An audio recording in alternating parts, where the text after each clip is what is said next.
Hey everyone, I'm here with Patrick Mutzbauer, and we've known each other for quite a few years now. Patrick was the marketing manager of Club La Santa in Lanzarote, which is one of Europe's biggest sports resorts. And at the time, while he was the marketing manager there, I was the marketing manager of a competing hotel. So I got to see Patrick in action on a competitor's level, and you were doing a good job there, Patrick. So welcome today. Thanks for joining me. Thanks very much. Thank you for having me. Patrick, could you just Pleasure. tell us a bit about your Greek Owl company and also your time at Club La Santa? Yeah, sure. So I founded the Geek Owl in 2013 when I moved here to Lanzarote and started basically with SEO and web design, specialized in these two things. Obviously developed then a little bit more into the general digital marketing thing with Google advertisement, etc. And social media marketing, obviously. In 2017, I got hired by Club La Santa to take care of their digital marketing alongside our chief commercial officer. Yeah, I think we built a pretty good I know. Last 3 years. I know specifically because I'm heavily involved in social media, and I could see the impact that you specifically had on Club La Santa's social media. It was really good. Yeah, good to see, because it's a really good brand.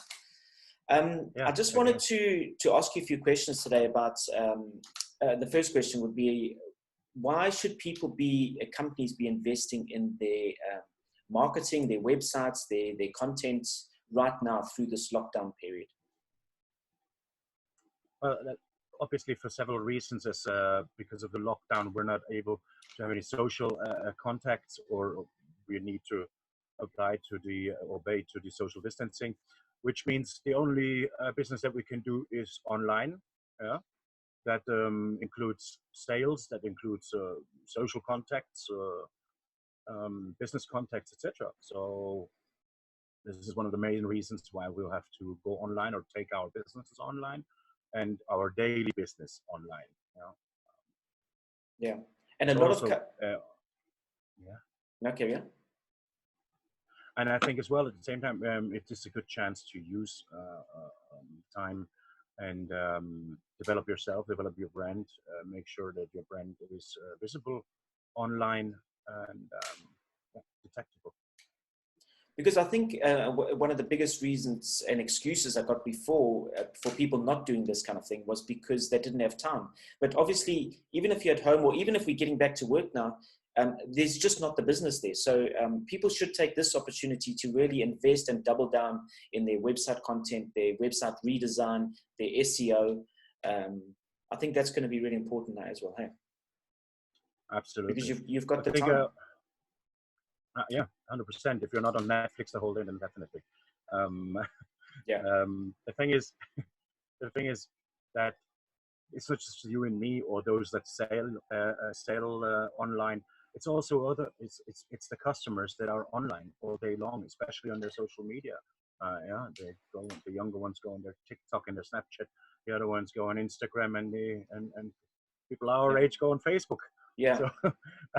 So it's good and very important to be present right now and to invest in your online brand, in your social brand. And do you? I mean, social media had such a high penetration rate, for example, in the UK, and even like mobile devices. I was reading that 97% of UK people have a smartphone. So, I mean, that's incredible stat to get to, which I don't think we would have ever predicted when they first came out, that it would have such a high penetration. And also, I presume that it'll be quite interesting to see the growth stats of people connecting and using social media, because it's the only form of communicating for a lot of people. So, before, when companies were saying, well, my clients aren't on social media or they're too old, I think that debate goes out the window now, because people can see everyone's communicating via social media. That's 100% correct. I think no matter what age you are, most people are using WhatsApp right now or going through Facebook Messenger. So therefore, as I have to say it again, it's very important to be very visible with your brand on social media if you want to benefit of these times, especially right now. So, I mean, obviously we're now going through lockdown, which we're starting to ease out of. And so I think there's three parts. One is the lockdown. One is the post COVID virus, and then the other one is the long-term implications of what's happened. So short-term, what do you think is going to happen now? What are the changes in businesses now? I mean, obviously we're thinking everything's going to go online, but so things like conference calls, do you think that'll happen more now, even if we are in the office? Definitely. I think, first of all, they're more efficient than physical meetings, right? Because you don't have to physically relocate yourself. And I believe that this is something that is going to be used more and more now. At the same time, if it is about something that we do right now, we can always record it and then share it with others afterwards, which you basically can't do when you're in a physical meeting. Yeah. And also we've got to learn, I mean, obviously it's been a learning process doing these conference calls. I remember Simon Sinek was saying he's been doing this for 10 years, communicating with his team, and companies are going, oh my God, this technology's here. It's incredible. So I think even if you're in the same company, sometimes they'll be conducting meetings like this, even if you're all there, rather than making everyone walk and sit down. I think we just have to become more organized in how we prepare for these meetings. So to have an agenda, to someone to be taking the minutes, someone to have the action plan afterwards, and then the follow-up. So the same as you would have a face-to-face meeting, is we have to get more organized and professional how we do these conference calls, because it's breaking ground for all of us. You know, I wasn't doing these meetings before. And I know even now with Canary Green, I know you in Lanzarote and we here in Tenerife, so we've cancelled our meetings now. Even when we come out of this, we're going to do the meetings with you in Lanzarote, with Grace in Santa Cruz. We're going to be all over. And I think it's going to save people time driving to the office, hanging around until we get started, having the meeting with a lot of small talk.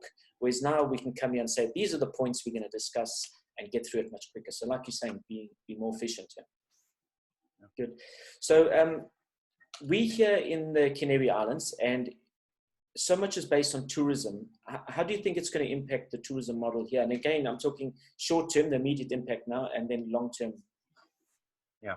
So I believe short term, all we can do right now is basically maintain a good relationship to customers, repeating customers, tourists from other countries due to this situation. And in long term, I would say that the first ones that are going to come back into the game is the private sector or the holiday rental sector, because for obvious reasons it's going to be much safer to stay in your own apartment or villa than instead of being queued up in a hotel restaurant waiting to get your food off a buffet. So yeah, and I think this is the big resorts that have a lot of people, a lot of big hotels, I think they're going to find it harder to recover. Because like you're saying, I think people are going to opt for that self-catering in a smaller town option. Yeah. And obviously we'll have to see in general what are going to be the restrictions and the requirements to come onto the islands or back onto the islands and spend the holiday here, because I don't believe that anybody would want to spend the holiday wearing a mask.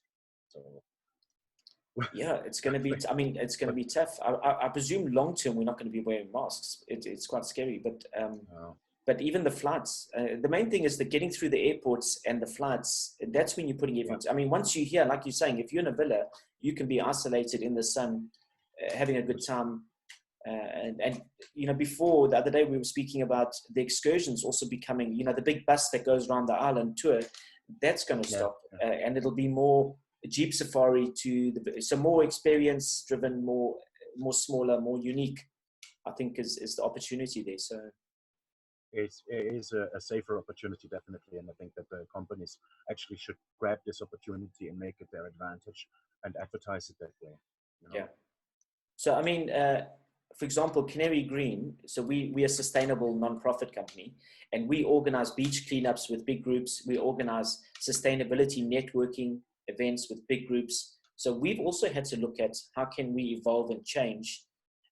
So we're setting up a whole series of webinars now, and we're setting up a hashtag which we're running, which is called Plogging, where we invite people to go on runs and pick up rubbish and then take selfies and use a hashtag and then share it with us. So we build a community of people that are running and picking up rubbish as opposed to one big group. So I think if we're talking about tourism, is everyone needs to think, what is the unique opportunity that I can get after these changes, and how can I adapt my brand, my product towards this new? Because what I was seeing when COVID started, a lot of people were still publishing the same stuff. They were in automatic mode. It was tone deaf to what was happening. So because they were scheduling it 1 or 2 months before, they were still publishing kids by the pool and running their adverts. Whereas what we should be doing is really talking about COVID, is being aware of what the messaging is. Yeah, correct. I agree with you. Yeah. I think it's to rethink or reconsider how we deal with things just in general, absolutely necessary over the next couple of months, maybe a year. And especially when you just mentioned Canary Green and all this sustainable projects, I think that's the way it should go. Yeah. Well, I think this COVID is going to have an influence on the way we eat.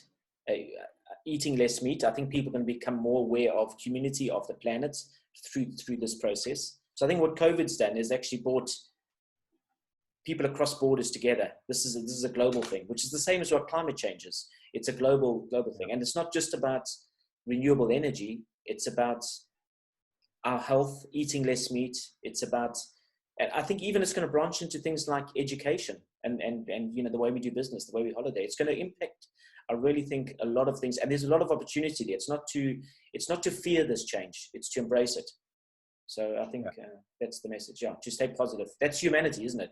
We've gone through so much in the past. We want to be able to evolve and adapt as humans. What we don't want to do is be filled with fear, anxiety, and be stuck on the sofa watching Netflix all day because we don't know what our next move is. Is to rather have a feel of this change is going to bring opportunity. And I think it's for good. You can see the planet now is just totally cooled down through not so much pollution coming out. 100%. I think nobody should be anxious about what's going to happen. I think we've all got enough opportunities, whether you run a small business or you run a big company or whatever. There's always going to be an opportunity on how to carry on and how to even improve things. Yeah, and maybe it's the right time for some businesses to basically take their business into the 21st century, which have missed out on that so far. So now they will have to if they want to stay in business. So. I mean, I'm getting a lot of calls. I'm getting a lot of calls now where people are asking me to help them with strategy, with helping them to plan this transition period. I think a lot of companies are looking at themselves now saying, we can't say business as usual. I've always done it this way, because that's just not going to work anymore. It's going to be, and everything is going to be, I think, towards now community. I think people out there are going to look at brands and say, what are you doing good?